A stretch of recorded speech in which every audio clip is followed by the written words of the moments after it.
하겠습니다. 여러분들 평생 이렇게 한 번도 못 뵐 수도 있었는데 이번 기회에 여러분들을 이 주구에서 뵙게 돼서 반갑습니다. 특별히 친구 김석수 친구인데 고3 때 사실은 한국에서의 고3은 지옥 기간이잖아요. 그렇죠? 끔찍한 기간인데 저 친구는 가장 부러운 게 고3 딱 시작하기 직전에 미국을 갔어요. 그래서 미국을 갈 때 얼마나 좀 부러운지. 그런데 이 천국 같은 미국에 와서 잘 생활하고 있는 것을 제가 확인하고 보니까는 더 기쁩니다. 제가 누군지 알려면, 저의 신앙 상태와 저의 인성을 알려면 친구를 보면 알아요. 이게 좋은 웃음이길 바랍니다. 저 친구 사실은 초등학교 때부터 친구거든요. 초등학교, 중학교, 고등학교. 그래서 안식일은 같이 남성 사중창도 했어요. 저 하이텐하고 저는 베이스하고 남성 사중창도 하고 친한 친구로 보내는데 졸업하고 서부야영에서 중간에 십몇 년 전에 한 번 보고 오늘 처음 봤습니다. 마운틴 뷰 교회, 제가 이름을 딱 들었을 때 생각나는 거는 축복의 산. 예수님이 처음에 이 지구에 오셔서 처음 팔복을 외쳤던 그 산, 축복의 산이 생각났습니다. 오늘 교회를 소개하는 글을 보니까 행복이라는 단어가 많이 나오는 걸 보고 더 반가웠습니다. 제목은 남은 자손의 정체성과 창조의 신앙이 주는 참 행복. 오늘은 앞에 있는 남은 자손의 정체성과 창조 신앙이 어떻게 관계되는가? 남은 자손의 정체성이 창조 신앙의 중심인가? 이 문제를 저희가 좀 살펴보도록 하겠습니다. 저는 별새꽃들 과학관에 그래서 열심히 소명을 다하고 있습니다. 별과 이게 별새꽃, 그리고 새와 그 우주예요. 별, 그리고 우주 밑에 하늘의 새, 그 밑에 땅 위에 있는 꽃, 그리고 땅 속에 있는 돌. 하나님이 창조하신 대표적인 네 가지의 자연을 통해서 많은 분들에게 창조신앙을 가리키는 전문 과학관이고, 전 세계에서 우리 교단을 통틀어서 단 하나뿐인 창조신앙 과학관입니다. 창조신앙을 가리키는 전 세계의 우리 교단뿐만 아니고 무슨 개신교 교단 모든 걸 포함해서 유일한 과학관입니다. 슬프다 안 슬프다? 매우 슬프죠. 매우 슬프죠. 하나뿐이라는 게 자부심이라기보다는 슬픈 현실입니다.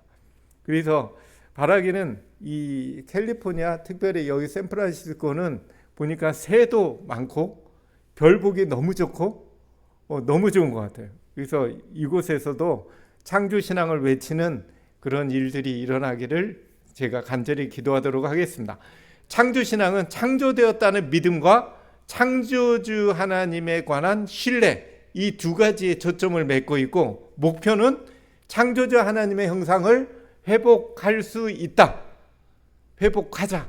그걸 이제 목적으로 하고 있고, 특별히 남은 자손의 정체성과 소명 부분이랑 창조신앙이 정말 완벽하게 연결되는, 그래서 오늘 말씀드리고자 하는 것은 남은 자손의 소명과 창조신앙 문제인데, 여러분들이 알듯이 남은 자손은 마지막 대쟁투를 사단하고 싸워가지고 어떻게 해야 돼요?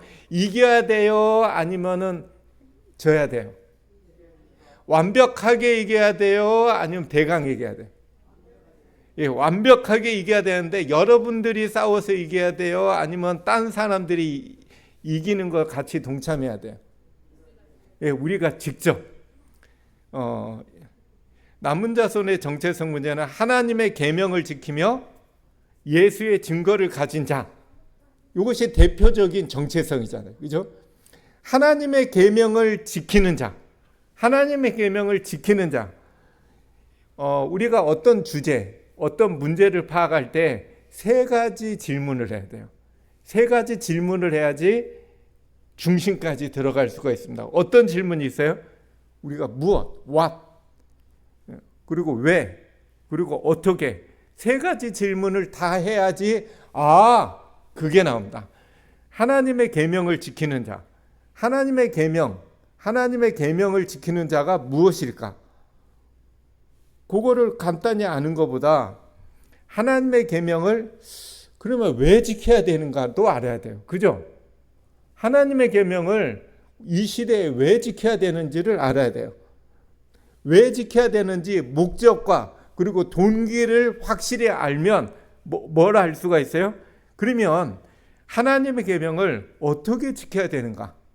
그죠? 하나님의 계명을 그러면 어떻게 지켜야지?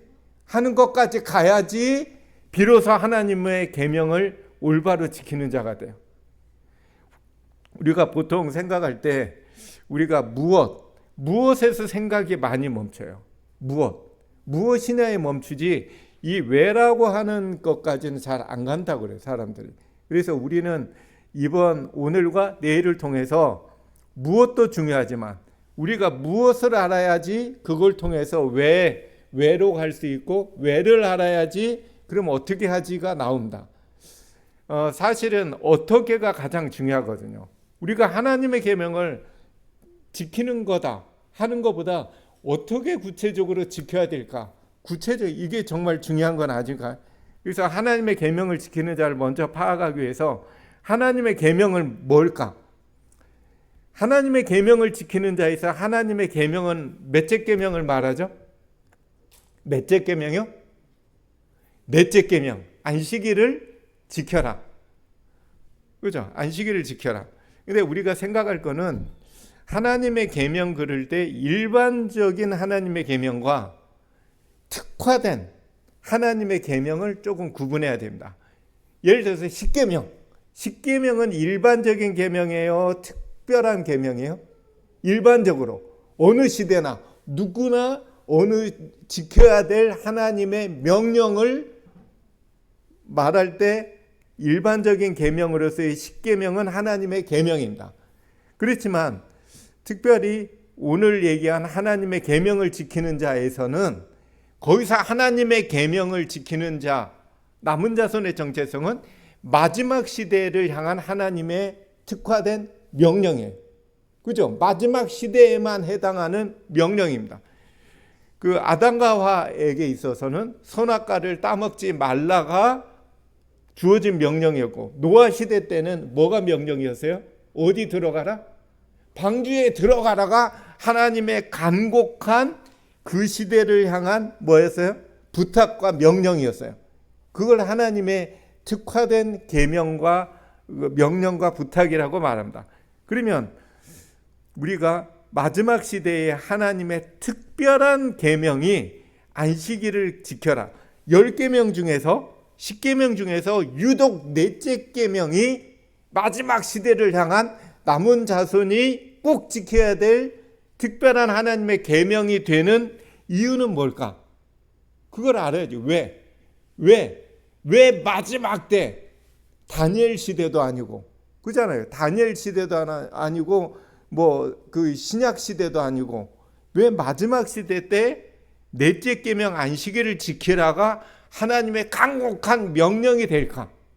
그걸 우리가 확실히 알아야지 어떻게 지켜야 되는가가 정확히 나와요. 어떻게가 나옵니다. 예수의 증거를 가진 자, 마찬가지로 예수의 증거는 각 시대마다 사명을 가진 자들에게 성령을 통하여 예수님께서 그 시대에 전하라고 준 사명과 증거를 예수의 증거라고 해요. 마찬가지로 예수의 증거도 마지막 시대에 증거하라고 한 기별이에요.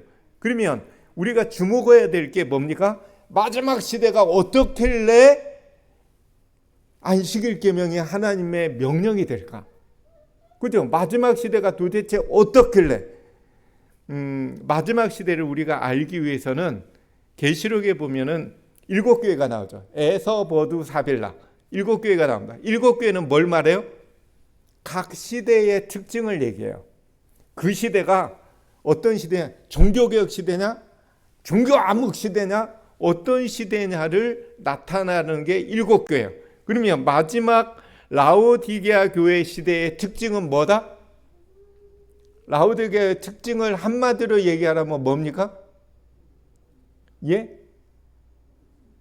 뜨뜻미지근한 거다라고 하시면 안 됩니다.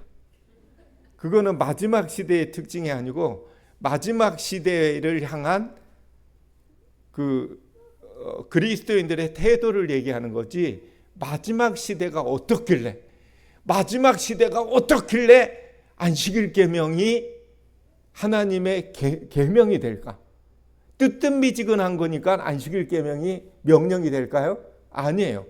마지막 시대가 어떤 시대냐면 하나님의 창조의 근본이시니가 가라사대. 다시 말하면 예수님께서 창조주로 나타나요. 예수님이 창조주로 나타나셔서 야, 내가 이 시대를 향해서 할 말 있어 하고 얘기했고, 그 얘기를 우리에게 전하라고 준 기별이 어떤 기별이에요? 세천사의 기별이에요. 맞죠? 세천사의 기별. 그래서 세천사의 기별은 뭐예요? 마지막 시대. 우리가 세천사의 기별을 생각할 때도 마찬가지로 일반적인 기별과 그 시대에 딱 맞춰진 기별을, 특화된 기별을 구분해야 돼요. 예를 들어서 세천사의 기별의 핵심이 창조주를 경배하라. 맞죠? 창조주를 경배하라는데, 창조주를 경배하는 것은 어느 시대나 모든 사람이 창조주를 경배하라는 건 맞잖아요. 그런데 세천사의 기별은 노아 시대나 다니엘 시대에 준 기별이 아니란 말이에요. 마지막 시대 때 남은 자손이 세상에 크게 외쳐야 기별이 창조주를 경배하라. 이 얘기는 마지막 때에 맞춰진 호소의 기별이에요. 그러면 왜 그래요? 마지막 때에 창조주를 경배하라. 왜 그래요? 마지막 때가 창조에 문제가 있단 말이에요. 창조를 뭐해요? 부정해요. 지구의 전 지구적 역사를 통틀어서 전 지구적으로 창조를 부인한 예는 없었단 말이에요. 오직 이 시대만 전 지구적으로 창조를 부정해요. 그러니까 라오디게아 교회의 시대에 예수님이 뭐로 나타나요? 창조주, 창조의 근본이시니가 가라사대 하고 나타나시면서 우리에게 전하라고 준 기별이 창조주를 경배하라 하더라. 그 기별이 되는 거예요. 이 얘기는 마지막 시대의 특징이 뭐예요? 한마디로 얘기하자면 창조예요. 마지막 시대의 특징은 창조입니다. 인간은 어디에서 왔을까? 세상은 어떻게 생겨났을까? 사람들은 그 답을 신에게서 찾았다. 나아가 신이 생명을 창조했음을 증명하려고 했다. 이거는 우리나라 EBS 아무도 없는 곳을 걷다가 교육방송에서 돌을 방영한 주우면 거예요. 돌은 원래 그곳에 있었다고 생각할 것이다. 시계를 주었다면 어떨까? 시계라면 처음부터 그곳에 있었다는 생각은 할 수 없을 것이다. 여러 개의 부품이 시계공의 의도대로 정교하게 조립되어 있는 시계. 한 개의 부품이라도 없거나 고장나면 제 기능을 할 수 없도록 되어 있다. 생명체는 시계보다 훨씬 복잡하고 정교하다. 사람들은 지구상의 생명체도 계획하고 만들어낸 설계자가 있다고 믿었다. 사람들은 시계를 만든 시계공처럼 생물을 만든 설계자 혹은 창조자가 있다고 오랫동안 믿어왔다. 믿었다. 그러나 문제는 여기에요. 그러나 사람들의 생각을 바꾼 것은 찰스 로버트 다윈이다. 근데 바뀌었단 말이에요. 지금으로부터 꼭 200년 전 영국에서 태어난 다윈.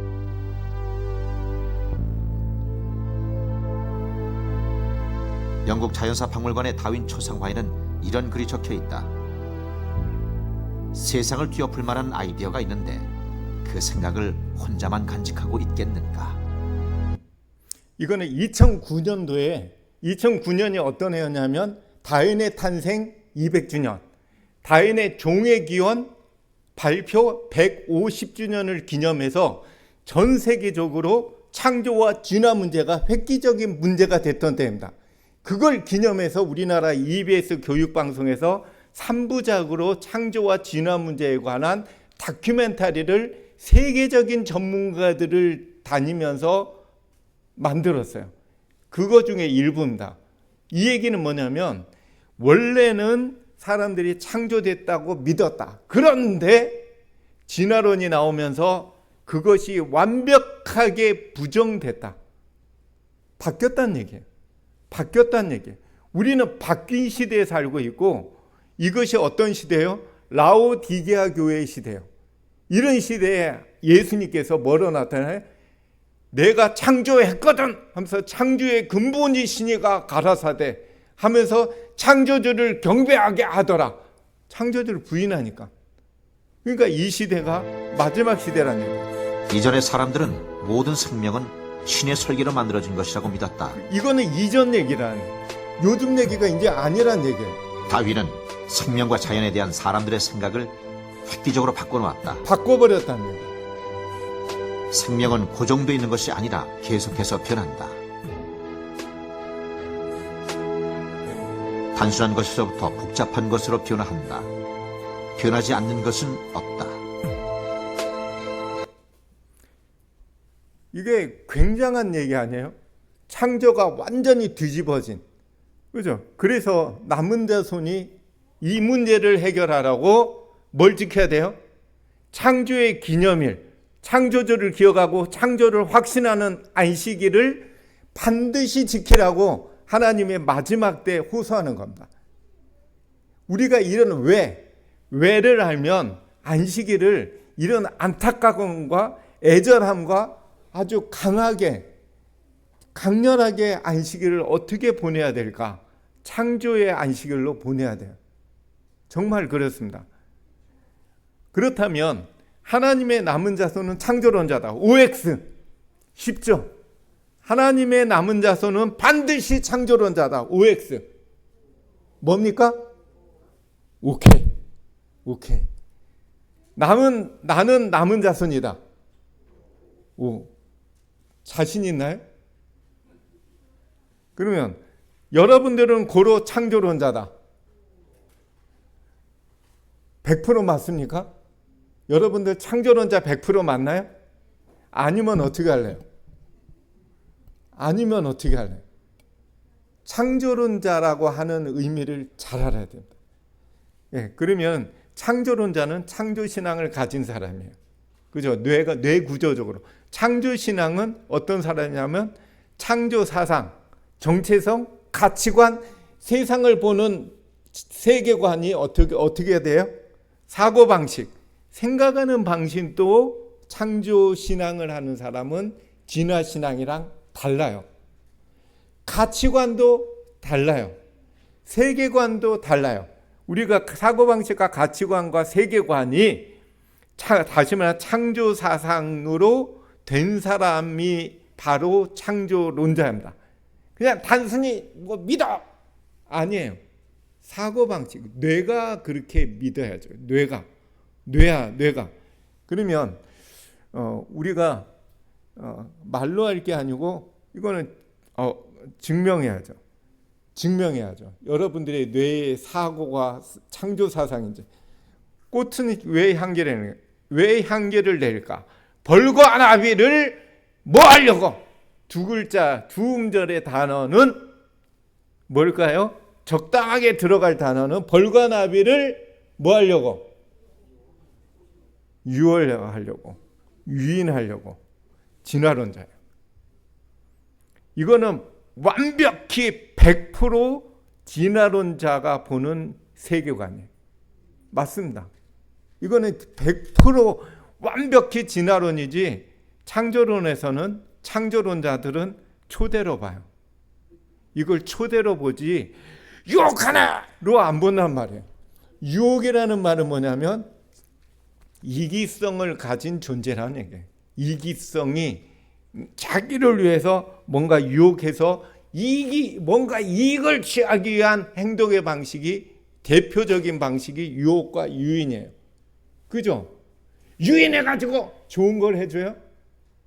아니에요. 유인해가지고 내 거 챙겨 있는 때 유인이에요. 그죠? 유인해가지고. 창조 사상은 봉사성으로 바라봅니다. 저게 봉사하는구나 보는 거랑 뭐 꽃이네로 보는 거는 완전히 이거 보는 사고방식과 세계관이 완벽히 딴 거잖아요. 여러분들 처음에 문제 틀렸다고 탈락까지는 아닙니다. 아셨죠? 근데 탈락 가능성이 높아졌다고는 볼 수가 있습니다. 이걸 딱 보면 어떻게 보입니까? 가운데가 어떻게 보여요? 흔들리죠? 이게 동영상이에요? 그냥 그림이에요? 그림인데 왜 흔들려요? 가운데가 왜 흔들리죠? 왜 흔들리냐면 그림이 흔들리는 게 아니고 여러분 머리가 흔들려요. 이걸 이렇게 하고 보면 정지해야 한다. 근데 여러분들의 머리가 살짝 사람은 조금이라도 이렇게 떨려요. 머리가. 그래서 이게 떨리는 겁니다. 이 얘기는 꽃이 한 개 내는 게 벌과 나비를 유인하는 거는 진짜 유인하는 게 아니고 내 눈, 내 머리가 내가 그렇게 바라보는 거예요. 그게 진실이 아니고 내가 그렇게 바라보는 게 원인이 나한테 있단 말이에요. 자연의 진실은 창조신앙에서는 인간의 생존과 행복을 위하여 하나님이 창조하셨기 때문에 자연은 서로 뭐예요? 협력해요. 인간 살리려고 협력해요. 진화신앙에서는 뭐가 협력해? 자기의 적자생존, 자기가 살아남는 게 최고의 목적이지 자기 중심적인 생각을 가지고 있다는 게 달라요. 그래서 창조신앙은 서로 봉사하고 공존한다. 진화신앙에서는 서로 경쟁하고 자기 생존을 위해서 경쟁한다. 맞죠? 이게 진화론적 사고가 창조론적 사고가 완벽히 다르단 말이에요. 그래서 자연이 서로 봉사하면서 공존하는 게 밝혀지면 창조가 맞아. 근데 그게 아니고 진짜 서로 경쟁하고 자기 생존을 위해서 경쟁하는 게 유일한 삶의 목적이라면 그거는 절대 창조가 아니고 진화가 맞아요. 이거는 우리가 진실을 파악하기가 쉽습니다. 그래서 자연은 창조신앙에서는 봉사성이 주라고 얘기하지만 진화신앙에서는 이기성을 띤 존재로 봅니다. 과연 어떤 게 맞을까? 우리가 너무 쉬워요. 우리가 자연은 잘 알잖아요. 조금만 들어가 보면 너무 잘 알 수가 있습니다. 그래서 창조신앙은 자연은 팀웍이 존재하고 진화신앙에서는 오직 나! 이렇게 완전히 다르단 말이에요. 이거는 제가 과학관을 처음 시작했을 당시의 사진입니다. 지금보다 약간 젊을 때예요. 그죠? 근데 여기 뭐예요? 다른 종과 경쟁하여, 그죠? 포도가 맛있는 이유는 달콤한 과즙을 내서 동물들을 유인해가지고 자기의 씨를 번식할 목적이다. 이기성으로 봐요. 이게 다윈전이라고 하는 우리나라에서 4,600억의 돈을 들여서 과천에다가 과학관을 지었어요. 그리고 과학관을 개설하는 특별전으로 했는데 다윈전을 했어요. 다윈전. 그리고 수만 명의 학생들이 견학을 가는 걸 제가 보고 왔어요. 어마어마한 학교에서 미어 터지게 구경 오더라고요. 다윈전. 거기서 찍은 사진입니다. 그래서 진화론은 자연을 이기성으로 봐요. 그죠? 그러면 두 번째 문제 드릴게요. 인간이 태어나려면 3억 마리의 정자가 나와야 돼요. 그죠? 생각나세요? 슉 하고 3억 마리가 나와서 그게 이제 꼬리에 에너지가 있어서 슉 헤엄쳐가지고 한 마리가 난자에 이렇게 쏙 들어가서 사람이 돼요. 이렇게 돼요. 그러면 질문 드릴게요. 나는 3억 대 1의 경쟁에서 이기고 태어난 가치 있는 인간이다. 매우 가치 있는 인간이다. OX. 나는 3억 대 1의 경쟁에서 이기고 태어난 매우 가치 있는 인간이다. OX. O. 진화론자예요. 죄송하지만 두 문제 다 틀렸으면 이제 진화론자라고 인정하셔야 됩니다. 나는 진화론자다. 그렇지만 내일부터는 창조론자가 돼야겠다라고 결심해야 돼요. 이게 그 유명한 내 자신을 알아요. 우리는 우리 자신을 알아야지 뭔가 바뀌려고 하지. 우리가 진화론적인 사고를 가지고 있으면서 창조론자라고 생각하는 거는 틀렸단 말이에요. 진짜 창조론자면 뇌 안의 사고방식과 세계관과 가치관이 창조론자가 돼야 돼요. 그게 진정한 창조론자입니다. 이거 진화론자예요. 그런데 그러면 진짜 3억 대 1의 경쟁을 통해서 태어났다면 이건 진화가 맞아요. 하나님의 인간을 태어나게 하면서 천한자 내 거야 그러면서 앞에 가는 그 정자 꼬리 잡아당기고 발로 차고 내 거야 그래서 꼬리 나서 내가 태어났다면 그거는 아름답지가 않잖아요. 아름답지가 않아요. 요즘에 환경 호르몬의 영향으로 인간의 남자들의 정자수가 뚝뚝 떨어지기 시작했대요. 그래서 1억 5천만 절반으로 떨어지는 순간 수정이 안 된대. 그러니까는 연구하는 사람들이 왜 안 되지? 1억 5천만도 많은데 해가지고 직접 실험실에서 관찰을 했어요. 관찰을 했더니 정자가 난자까지 가는 길이 장애물들이 많아. 화학적 그리고 물리적 장애물들이 연속되더라고요. 그러면 힘센 정자가 딱 나왔어. 그러면 힘센 정자가 장애물을 뚫어 이렇게 뚫어요. 아이고 어지러워. 이 생각 안 나세요? 이렇게 뚫어요. 그런데 조금 가다가 에너지가 고갈되면 못 움직이고 제자리에 이렇게 있어요. 그 다음 정자 난자까지 가는 길이 장애물이 완벽히 뚫릴 때까지 약 3억 마리들이 죽어줘야 돼. 실험에서 밝혀졌어요. 3억 마리가 죽어줘야지 장애물들이 뚫리고 그 다음에 간해가 꼴이 난 거예요. 그러면 여러분과 제가 태어난 정자는 빠릿빠릿한 놈, 느려 터진 놈. 어마어마하게 느려 터진 놈. 어마어마하게. 딴 정자들이 간 다음에 다 갔네. 뭐 이렇게 태어나. 생각 안 나? 생각 안 나요? 그래가지고 다급하게 이렇게 뚫레 보면서 난자까지 간 생각 안 나세요? 갈 때 옆에서 죽어가는 약 3억 마리의 정자들이 똑같은 소리로 뭐라고 외쳤을까요? 나의 죽음을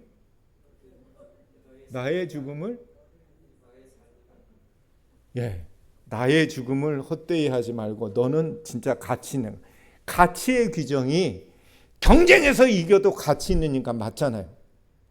그렇지만 3억 마리 정자들이 희생해 주는 것도 그건 더 큰 가치 아닐까요? 3억 마리의 희생으로 태어난 우리는 가치 있는 인간이에요. 이것이 창조론적인 설명인데 이게 맞더라 이거예요. 그래서 이걸 실험 결과가 이렇게 나왔어요. 실험 결과가 모든 정자들은 서로 경쟁하는 게 아니고 고도의 팀워크를 이루어 한 마리의 정자가 한 마리의 난자를 만날 수 있도록 서로 도와주고 희생하더라라는 게 직접 관찰 실험에서 증명이 됐어요. 증명됐어. 생각이 다르죠? 다르죠. 이게 창조신앙이고 진화신앙에서는 경쟁이지 하고 바라보니까 그렇게 보이더라 이거야. 실제로는 안 그런데 그렇게 바라보여. 여기가 문제가 있으니까. 그래서 우리는 자연을 잘 바라봐야 돼. 우리의 이걸 고쳐야지 이걸 안 고치고 보면 엉뚱하게 보이더라 이거야. 그래서 창조와 진실, 우리가 사실을 통해서 보이는 왓을 통해서 Y를 통해서 진실을 파헤치자 이거예요. 그죠?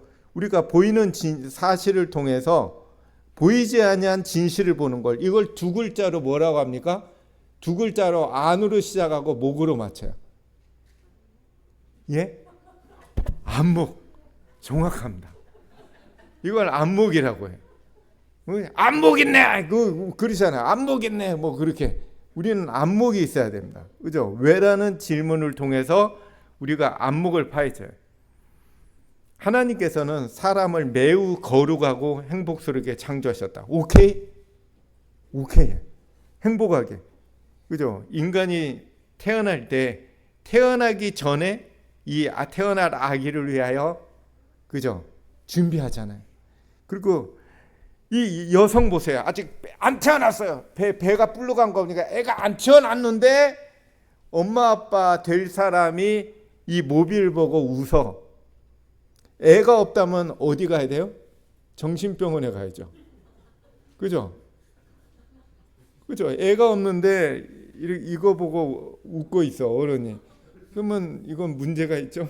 그런데 태어날 아기를 생각해서 웃는 거예요. 그래서 하나님이 창조의 역사를 보면 보시기에 어떻더라?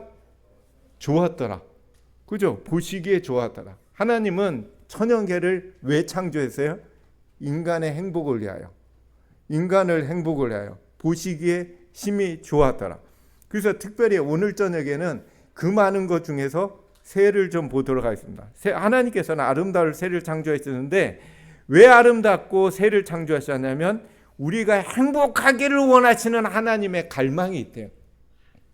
하나님이 우리가 정말 행복하기를 갈망하시는데 그 증거가 중에 하나가 새더라 이거예요. 그러면은 그것이 진선미라고 얘기하는데 진선미. 우리가 진선미를 얘기할 때 이거는 하나님의 특징입니다. 하나님의 가지신 특징인데 진선미는 세 가지가 하나로 통일되어 있어요. 다시 말하면 참된 진리는 뭐냐면 선하고 아름다운 특징을 가지고 있어요. 진짜 하나님이 바라시는 선은 진리고 아름다워요. 이게 서로 통해 있습니다. 그래서 우리가 어떤 행동을 보고 어떤 착한 행동을 보고 아름답네 이렇게 보잖아요. 그죠? 어떤 행동을 했는데 선한 행동을 한 것 같은데 안 아름다워. 그러면 그건 진리가 아니에요. 그거 진리가 아니에요. 진리의 선은 아름다워야 돼. 아름다워야 돼.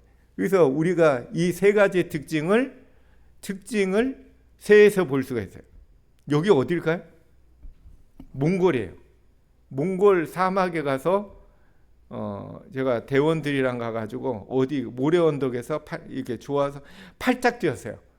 좋을 때 팔짝 뛰잖아요. 그죠? 왜 팔짝 뛰었을까요? 모래썰매 탄대. 그죠? 모래썰매 안 타보셨나요? 타보세요. 너무 재밌어요. 이렇게 싹 탔어요. 이게 동영상이 왜 플레이가 안 되지? 예, 저 사람이 신나게 탔죠. 이렇게 탔는데 여기 가이드가 저한테는 그렇게 말고 서서 타보래. 서서 타보래. 그래서 제가 했어요. 야, 서서 타도 괜찮아? 이게 거의 각도가 70도 되니까는 보긴 느낌에는 90도 같아요. 올라가서 보면 야, 이거 괜찮아? 괜찮대. 그래? 그럼 타보지.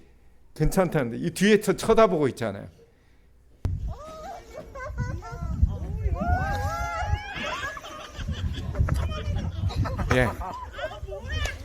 예, 목뼈 부러지는 줄 알았어요.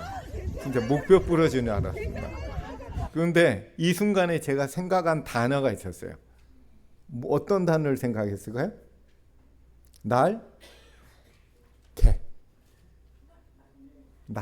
날개가 있었더라면. 날개는 새의 특징입니다. 그죠? 날개는 새의 특징이야. 새의 특징이에요. 새는 왜 날개가 있을까? 이 새 사진은 충주에서 찍은 사진이에요.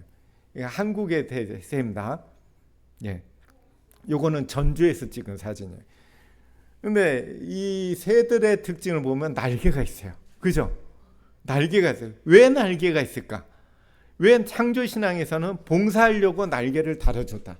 그죠? 진화신앙에서는 뭐라고 얘기해? 이기성이다.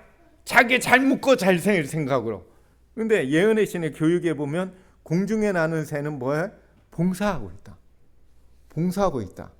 정말 봉사성일까? 이기성일까? 우리 보자 말이에요. 생태계의 안정을 위하여 우리를 살리기 위해서 봉사하고 있다라는 게 창조신앙의 관점입니다. 다시 말하면 창조신앙에서는 산이 높아요, 안 높아요? 예, 높은 산에 안 올라가 보셨나 봐요. 그러니까 여기 높은 산이 안 있긴 있죠. 예, 있죠, 그죠? 저는 히말라야를 올라갔어요.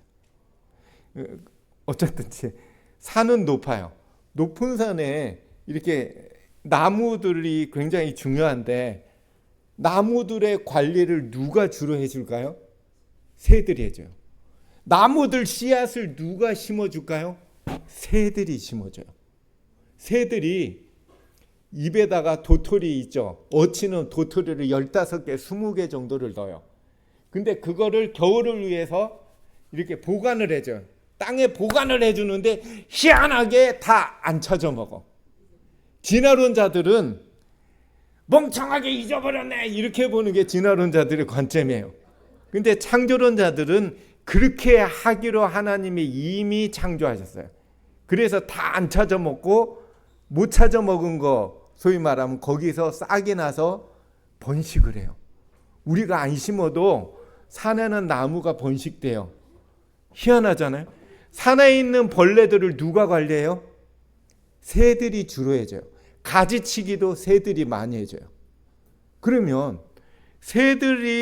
새들한테 야 산에 있는 나무들 관리해 그랬는데 걸어가서 기어가서 어떻게 해요? 날아가서 빨리 하고 또 하고 또 하고 또 하고 또 하고. 새들 보면 나무에서 샥샥샥 다니잖아요. 보셨죠? 날개가 있으니까 그렇게 하지. 날개 없이 기어가면은 되겠어요? 못한단 말이에요. 그러니까 하나님께서 봉사 우리 인간들 살리려고 날개를 줬다. 이게 이제 창조론적 관점이고 진화론자들은 왜 그래? 이 녀석들이 자기 먹고 살려고 하는 이기성이지. 이게 정확히 보세요. 진화신앙에서는 오직 자기의 생존을 해요. 오직. 창조신앙에서는 봉사성이 주목적이고. 예. 근데 교육에는 어떤 내용이냐면 자연계의 만물은 각각 이렇게 세상의 생명들에게 뭐 하면서? 봉사하면서 그 자신을 지킨다. 이 얘기는 뭐냐면 그 자신도 지켜. 맞죠?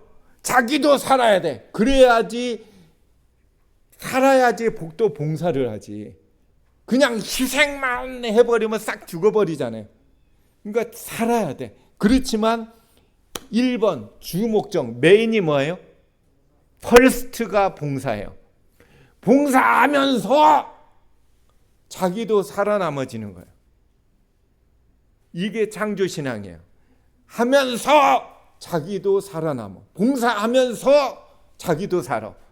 근데 진화신앙에서는 앞은 안 보고 뭐만 봐요? 뒤에 거만 봐. 맞네! 자기 살려고 그러네! 뭐 이렇게 보는 거예요. 이게 진화신앙의 차이예요. 그죠? 그러니까 진화신앙도 보긴 봤어. 뭘 봤어요? 뒤에 걸 봤어. 뒤에 거만 봐. 이 차이입니다. 그래서 우리가 이런 원칙을 잘 봐야 돼요. 쉽게 말하면 복숭아. 오늘 목사님 댁에 가서 복숭아 먹고 작년에 먹었던 복숭아가 정말 먹었던 복숭아 중에서 최고로 맛있더라고요. 정말 맛있어요. 근데 쉽게 생각해 봐요. 이 복숭아를 생각하면 이 복숭아가 색깔 좋고 향기 좋고 맛 좋고 뭐 비타민 있고 느낌 좋고 그렇잖아요. 그죠? 색깔 좋고 모양 좋고 뭐 비타민 있고 향기 좋고 느낌 좋고. 근데 이것이 이기성이냐? 아니 뭐 봉사하면서 자기를 지키는 거냐? 진화론자들은 맛있는 이유가 때깔 좋은 이유가 사람들을 유혹해가지고 먹게 함으로써 씨를 번식하기 위한 목적이다. 이렇게 해석해요. 진화론은 정확하게. 아까 그랬잖아요. 그죠? 창조론에서는 어떻게 보냐면 이 겉에 있는 맛있는 거 있죠. 때깔 좋고 하는 것을 봉사성의 표현이다. 우리가 봉사하면서 동시에 이 씨도 번식을 가끔 한다. 그죠? 봉사하면서 자기의 종족도 번식시킨다. 이게 창조론적 관점이에요. 진화론자들은 오로지 자기의 생존이 목적이다. 자기의 생존이 목적이라면 이렇게 할까요? 저 같으면 이렇게 안 해요. 딴 방법으로 번식하지. 우리가 복숭아 많이 드셨죠? 복숭아 그렇게 많이 드시고 얼마나 번식시키셨어요? 얼마나 번식시키셨어요? 저는 하나도 번식 안 시켰거든요. 그러면 이기성 느낌이 안 들잖아요. 그런 헛짓을 해요? 제가 수천 개를 먹었는데 하나도 번식 안 시켰어. 그죠? 여러분도 번식시킬 마음이 없고, 번식시킬 목적으로 맛있게 만들었다. 동물들은 때깔 안 보거든. 동물들은 향기 관계 없거든. 동물들은 그렇게 맛없어도 잘 먹거든. 그죠? 옛날 저희 집에 개 키웠더니 그냥 맛없는 거 딱 주면 잘 먹더라고요. 저 나쁜 놈으로 묻지 마시고요.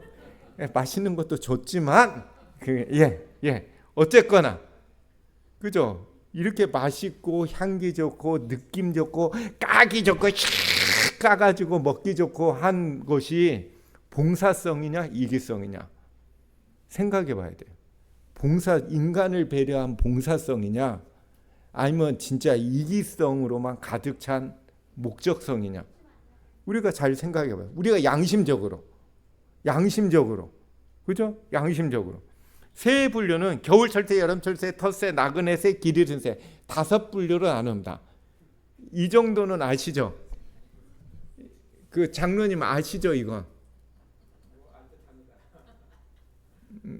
알듯 그 헷갈리네요. 어떻게 판단해야 될지. 아신다는 건지 어쨌든지 앞으로 뭐 테스트할 기회는 많습니다. 사실 제가 왜 이렇게 다양할까? 그잖아요. 겨울 철새만 하던가 왜 어떤 녀석은 텃새로 있고 어떤 녀석은 나그네서 왜 다양할까? 창조론 진화론에서는 이기성 때문이다. 오직 창조론에서는 인간을 살리는 봉사성 때문에 하나님의 5 종류로 분류하고 일을 맡겼다. 어떤 게 맞나? 겨울 철새는 우리나라를 기준으로 하면 멀리 사할린 알래스카에서 날아온다. 겨울에 날아와요. 표면적인 이유는 겨울에 완전히 얼어버려. 호수와 다 얼어버려. 그러니까 우리나라에 와서 월동하러 갑니다. 월동. 근데 진화론자들은 어떻게 보냐면 왜 오냐면 먹을 게 없잖아. 그죠? 맞긴 맞아요. 다 얼어버리니까 우리나라에 와서 먹을 거 먹으러 오는 거지. 그렇게 봐요. 창조론에서는 아니야. 걔네들이 와야지 생태계가 활력을 얻어서 인간이 살려. 이렇게 판단해요. 어떤 게 맞나?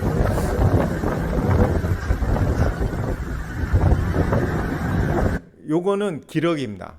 이거는 제가 천수만에서 찍은 사진인데 언제냐면 10월 초순경에 갔어요. 10월 초순에서 중순 사이에 갔는데 그때가 막 추수할 때예요. 막 추수가 어느 정도 진행될 때요. 안 한 논이 많고 한 논도 어느 정도 있고 그때 딱 갔거든요. 기러기들이 빨리 오는 기러기들이 있어요. 근데 여기 보니까 기러기들이 앉아 있는데 어디 앉아 있어요? 추수 끝난 논, 직전 논. 끝난 논에 앉아 있어요.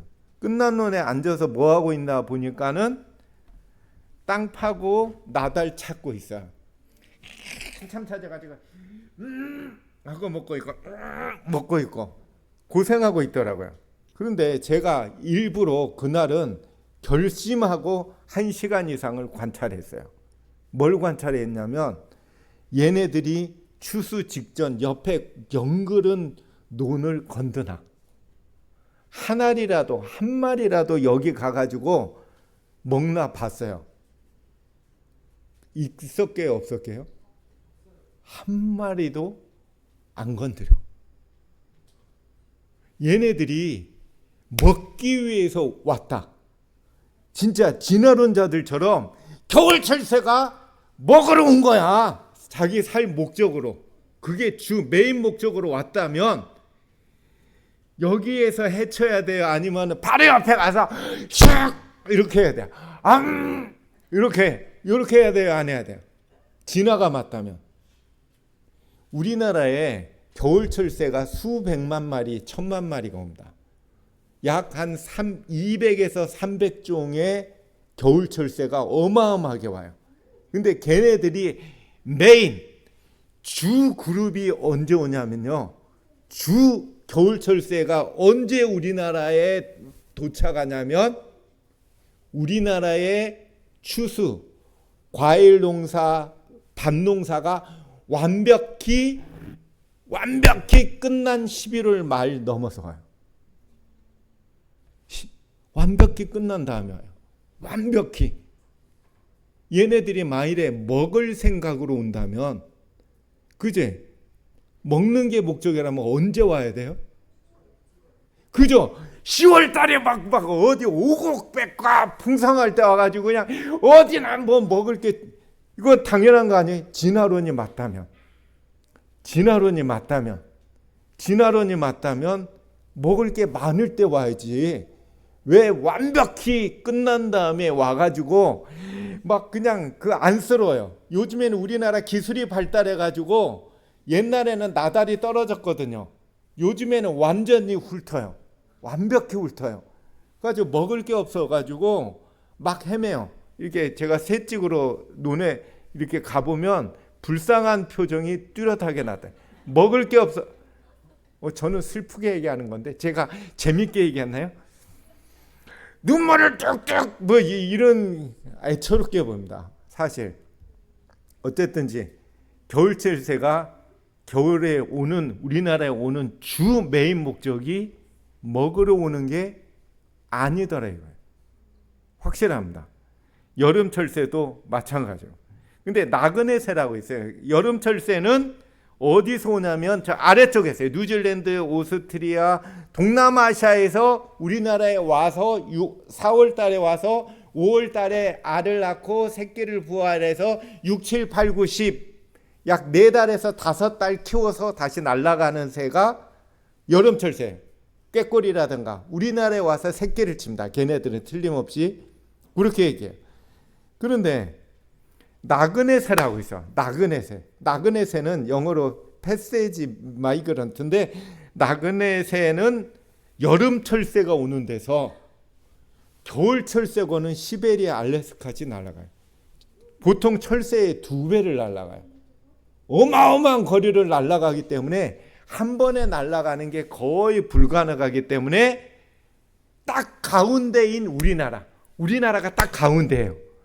딱 가운데 있는 우리나라에 와서 몸을 다시 회복하고 가요. 안 그러면 대부분의 새는 아예 못 가거든. 회복하고 약 일주일에서 2주 정도 회복하고 다시 날아가는 새가 나그네 새예요. 불쌍하죠? 그죠? 나그네 새. 그래서 우리나라 주로 서해안, 외연도, 어청도, 검문도, 서해안에 있는 작은 섬들이 날아오기 때문에 우리나라 4월 20일에서 5월 15일 사이에 가잖아요. 섬이 한 바퀴 도는데 30분에서 40분 걸리는 작은 섬이에요. 거기서 많게는 하루에 100종류 이상을 봐요. 보통 아무리 못 봐도 70종을 봐요. 어마어마하게 많아요. 맞죠? 70종을 하루에 본다고 생각해 보세요. 그 새들이 지나갑니다. 그래서 제가 봄이 되기를 기다려요. 그래가지고 봄이 되면 이 섬에 가가지고 며칠씩 있으면서 새 사진을 찍고 새를 보고 오는데, 근데 한 번은 새 사진을 찍는데 한 5시, 6시쯤이 됐어요. 5시. 근데 갑자기 푸드덕거리고 어떤 게 털썩 앉아요. 탁 보니까는 오른쪽 새예요. 오른쪽 새예요. 이게 뭐냐, 황금새예요. 황금새인데 왼쪽에 거는 낮에 찍었는데 똑같은 종이에요. 저는 처음에 딱 보고 신종인가? 내가 처음 보는 애네 이렇게 봤어요. 처음 보는. 그리고 자세히 이렇게 보니까 아니에요. 황금새예요. 똑같은 종이에요. 똑같은 종인데 막 도착했을 때의 몰골이 말이 아니에요. 어마어마하게 고생합니다. 상상을 초월해요. 이 깃이 다 빠지고 너덜거리고 날개깃을 보면 너덜너덜해요. 그리고 어떤 새는 도착하자마자 죽는 새가 아주 흔하게 보여요. 이게 동네 다니면 흔하게 보여요. 도착하자마자 죽어요. 그리고 어떤 새는 대부분의 특징이 뭐냐면 몸이 빼짝 야외에서 봐요. 빼짝. 어느 정도냐면 제가 막 도착한 어느 새를 찾았는데 아무리 봐도 안 보이다가 제 옆에서 찾았는데 말 그대로 저는 비닐 조각인 줄 알았어요. 비닐이 서 있는 줄 알았어요. 정말이에요. 요만한 새인데 비닐이 서 있는 줄 알아서 이렇게 보면은 잘 안 보이고 이렇게 보면 보여요. 그죠? 저 아내랑 같이 봤어요. 빼짝 야외에서 도착합니다. 그리고 얘네들은 도착하자마자 나뭇가지에 절대 못 앉아요. 이 힘이 없어서 바닥에 앉아요. 그리고 앉은 다음에 30분 동안은 사람이 코앞까지 가도 못 도망가요. 얼얼해가지고 약 30분에서 1시간 동안에는 코앞까지 사람이 가서 움직이질 못해.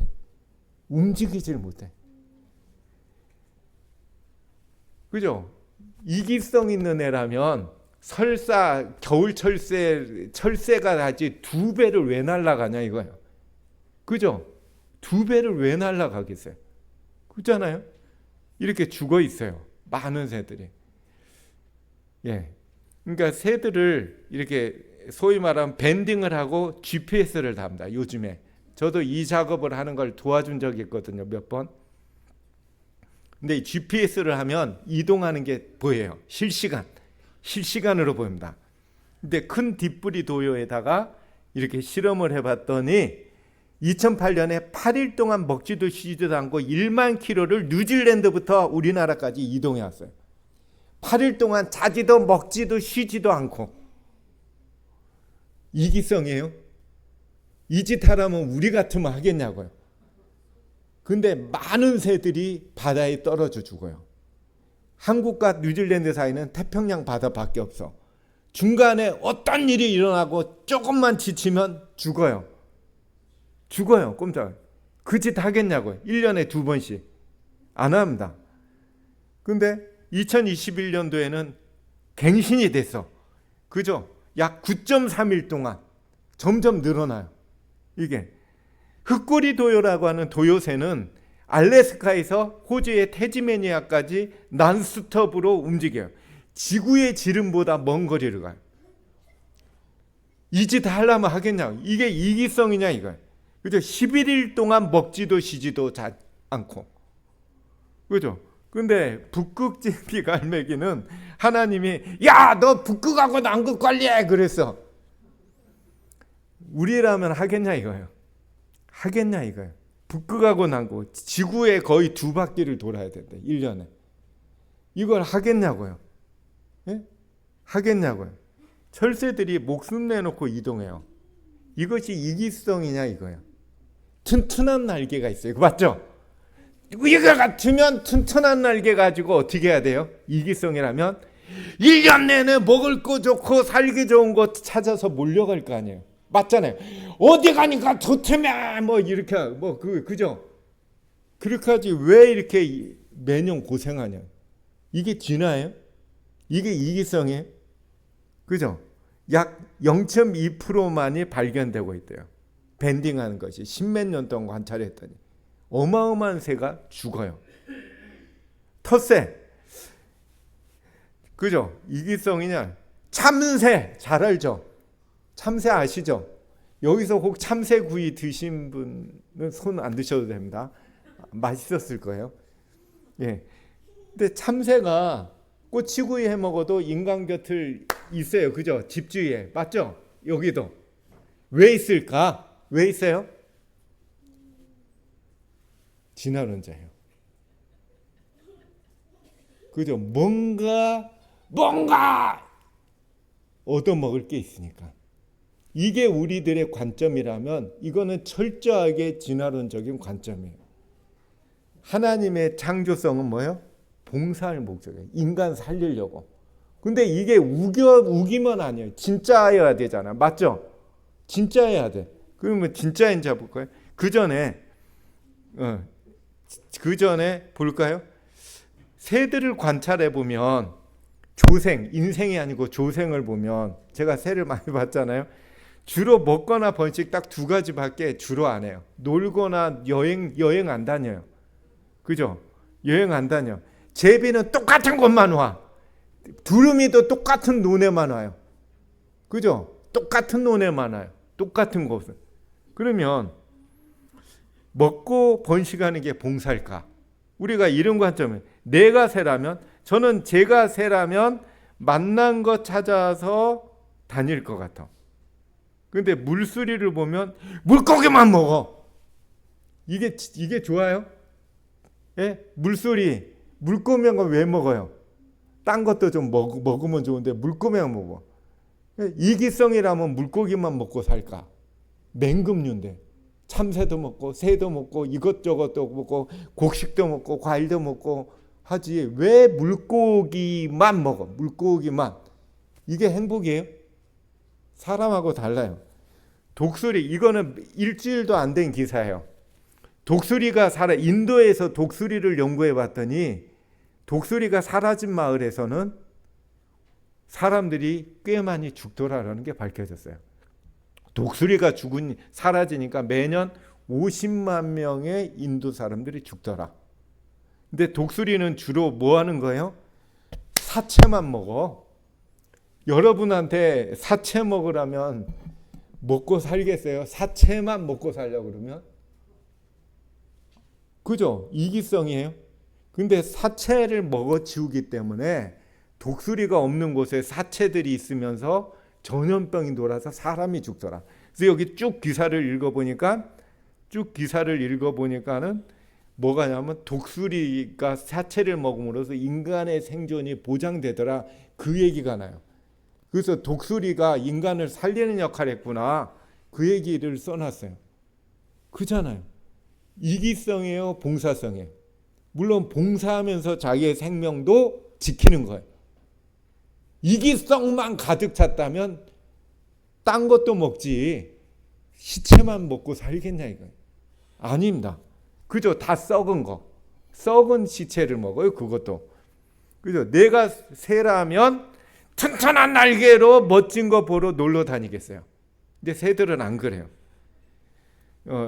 이 새들 대표적으로 놀러 안 다니는 새, 대표적인 새. 이 새 이름은 뭡니까? 한국에서는 이 새를 모르면 간첩이 아니고 뭐 그거 있죠, 모르면. 이 새가 이름이 뭘까요? 이거는 찬미가에도 나와요. 예? 왜가리. 왜 왜가리예요? 내가 왜 놀러 가리? 왜가리 하고 가만히 있어요. 너 이제 좀 놀러 안 가? 그럼 왜가리 하고 있어요. 예, 찬미가에도 물불을 왜가리며. 예, 얘는 물불도 안 가린대요. 왜가리며. 예, 찬미가에도 나오는 유명한 새인데 알으셔야 됩니다. 예, 이제 참새 얘기로 돌아가서 참새 얘기를 빨리 하고 마치겠습니다. 참새 2011년도에 EBS에서 방영했어요. EBS에서 우리나라 한국 교육방송에서 엄청난 사건과 참새와의 관계. 얘는 참새입니다. 1955년도에 모택동, 중국의 모택동이 농촌 시찰을 가서 보면서 새 딱 보니까 참새가 먹고 있더라고요. 저 새들이 먹는 수많은 쌀알만 맡겨도 수확량은 증가한다. 저 새는 해로운 새다라고 모택동이가 외쳤어. 그래서 중국에서 그 모택동이가 외친 거는 신의 뜻이었대. 당시에. 근데 한 마리가 먹는 것이 약 4.5kg 먹을 거라고 추정했대. 그걸 해보니까 100만 마리의 참새를 잡으면 6만 명이 1년 동안 먹을 식량이다라는 게 계산을 했대. 그래가지고 G8이 목요한 게 중국에서 없애야 될 4가지로 정하고 G8이 목요는 가만둬도 사람들이 때려잡으니까 가만두고 참새를 죽여야 된다 해가지고 이거는 전국적으로 운동을 했대. 계획적으로 중국에서. 그래가지고 이것을 멸종시키려고 참새를 멸종시키려고 해서 1958년 4월 19일에 전국적으로 참새 죽여 그렇게 명령을 내렸고 이걸 위해서 약 1년에서 2년 동안 준비를 했대요. 학교에서는 학생들에게 새총 쏘는 연습을 하고 온갖 참새를 잡는 법을 연구를 시켰대. 그래서 온갖 모든 방법을 동원해서 참새를 때려잡았어요. 참새를 때려잡았어요. 그죠? 어린 아이 할 것 없이 중국 전체가 참새를 잡았어요. 그죠? 그래서 결국에 훈련도 시키고 그래서 130만 마리의 새를 하루에 잡았어. 하루에. 그래서 한 해 동안 2억 1천만 마리를 때려잡았어. 그리고 1959년도에도 때려잡았더니 1960년이 됐어. 모택동이가 보라우! 중국 역사상 최고의 풍년이 들 거라우! 그랬대요. 그랬는데 그저 허세를 부렸어. 풍년이 들 거야! 라고 허세를 부렸는데 문제가 시작됐대. 재앙이 왔대. 소위 해로운 새라고 생각했던 참새가 사라지자 해충이 창궐하면서 중국 역사상 최고의 흉년이 왔대. 이거는 역사 기록이에요. 최고의 흉년. 이 흉년으로 인해 가지고 중국 인구의 몇 명이 굶어 죽어요? 중국 인구의 이게 기록이에요. 공식적인. 그죠? 실제로는 3천에서 약 7천만 명이 굶어 죽었대요. 여기 나오잖아요. 3천에서 최하 3천에서 약 7천만 명의 중국인들이 굶어 죽어요. 어마어마한. 이때 사람을 삶아 먹었대요. 그죠? 자기 자식을 먹거나 부모님을 또 잡아 먹거나 이런 일이 비일비재. 그죠? 이런 일들이 실제로 발생했대. 뭐 때려잡았다가? 참새. 그죠? 이거 모택동이 그래서 참모들이 모택동이한테 계속 할 거우 그랬더니 모택동이가 싼너 그랬대. 이 말이 됐지 뭐 이 얘기. 예, 됐지 뭐 이제 그 얘기해야 돼. 그리고 참새를 소련한테 부탁해서 참새 좀 줘 그렇게 해가지고 참새를 데려가. 근데 이 당시에 중국하고 소련은 사이가 안 좋을 때였대요. 그러니까 모택동이가 가가지고 그냥 비굴하게 싹싹 해가지고 사정해가지고 소련으로부터 참새를 공수해 와서 이 큰 비극을 다음에 막았대요. 뭐 하나 없앴다고? 참새가 먹을 게 그죠? 먹을 거 얻어 먹으려고 있는 놈들이 아니고 인간 살리려는 놈들이에요. 얘네들이 사라지면 그리고 중국 정부가 야 조사 니네 야 임마 너 조사 잘못했어 임마 하고 때리면서 다시 조사해 철저히 그랬더니 먹이의 대부분이 애벌레고 하루에 80에서 120마리의 해충을 먹더라 이거예요. 이거를 우리나라 1976년 화폐 단위로 했더니 26,000원어치의 일을 한 마리가 해주더라고요. 1년에. 그러면 얘네들이 먹어 해치우는 거를 야 임마 너 아까 4.6kg라고 했지. 너 다시 조사해. 정확히 했더니 조사를 세밀하게 했더니 한 마리가 먹는 쌀알이 3.6kg가 아니고 125g이라는 게 밝혀졌어요.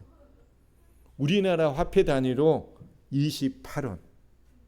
26,000원어치의 일을 하는 애를 28원 먹고 26,000원어치 일을 해준 놈을 사람들은 28원이 아까워. 그게 크게 보여가지고 때려잡았더라 이거예요.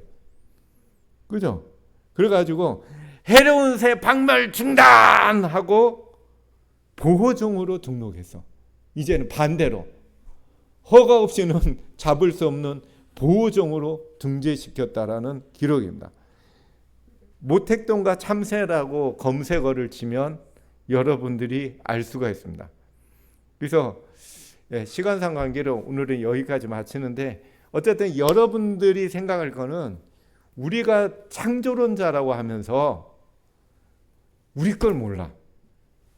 진실, 진짜 창조주 하나님이 정말 진실스럽게 인간의 행복을 위해서 해놨는데 진화론자들이 이기성이라고 팍 해놓은 걸 보고 그런가 뭐 이렇게 해.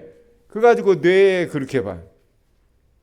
우리는 진화론자들이 한 거를 이제는 제외하고 진실을 보자 이거. 진짜 진실을 봐야지 어거지를 하면 안 돼. 참새의 진실, 그죠? 철새의 진실, 진실을 보자. 우리가 진실이 봉사하면서 자기의 생명을 지키는 어떤 철새들은 우리나라에 날라와 줘야 돼요. 왜 날라와 줘야 되냐면 생태계가 건강을 유지하려면 두 가지가 있어야 됩니다. 어떤 건데 첫 번째는 생명체들이 다양하게 존재해 줘야 돼. 생태계가 건강을 유지하려면 일하는 곳들이 수만 가지의 일들이 다 잘 돼야 돼. 그 중에서 몇 개가 뻥커나면 연쇄적으로 파괴돼서 생태계가 망가져. 그러면 인간이 죽어. 그래서 생태계는 생물 다양성 확보가 1번. 두 번째는 각각의 계층에 적정한 수가 존재해야 돼. 너무 많아도 얘네들이 많으면 이걸 먹고 해가지고 또 멸종해. 적어도 멸종해. 적정한 수가 유지돼야 돼. 어떤 새들은 날라와서 거기에 있는 어떤 거를 먹어줘야 돼. 먹어주지 않으면 걔네들이 많아가지고 생태계가 밸런스가 깨진대. 어떤 새는 와서 반드시 어떤 걸 먹어줘야 돼. 어떤 새는 날라와가지고 먹혀줘야 돼. 먹혀줘야 돼. 먹혀준다는 얘기는 그곳에서 그 새가 날라오기를 기다리는 새도 있고 동물들이 있어. 걔네들이 먹고 어떤 적정한 수를 유지시켜줘야 돼. 그래서 잡아먹는 것도 봉사고 잡아먹히는 것도 봉사예요. 왜냐하면 인간을 살리기 위해서 생태계가 안정되기 위한 봉사더라 이거예요. 이걸 위해서 새들이 날아오고 날아가고 하는 게 주 목적입니다. 그리고 텃새는 인간 살리려고 인간주의를 잘 청소해줘요. 독수리가 안 먹으면 어떻게 해? 사체가 썩어가지고 전염병을 돌아서 사람이 죽는데. 네. 이 얘기를 하자면 사실 오늘 밤 새도록 해도 안 되지만 내일 오전에 이제 행복 문제를 얘기하고 내일 오후에 시간 되는 대로 같이 얘기를 할 것입니다. 우리가 말로만 창조론자가 아니고 이 시대 창조가 부정되는 이 시대에 진짜 창조론자가 돼서 우리들의 행동이 창조론자다운 행동으로 바뀌어야 됩니다. 이것이 하나님의 형상의 회복입니다. 하나님의 형상이 회복된 사람은 하나님께서 원하시는 창조신앙을 갖고 창조사상대로 사고방식, 가치관, 세계관이 창조신앙과 창조사상으로 무장돼서 이 시대를 향하여 창조주를 경배하라 하더라 하는 큰 외침을 능히 할 수 있는 하나님의 남은 자손의 소명을 할 것입니다. 감사합니다.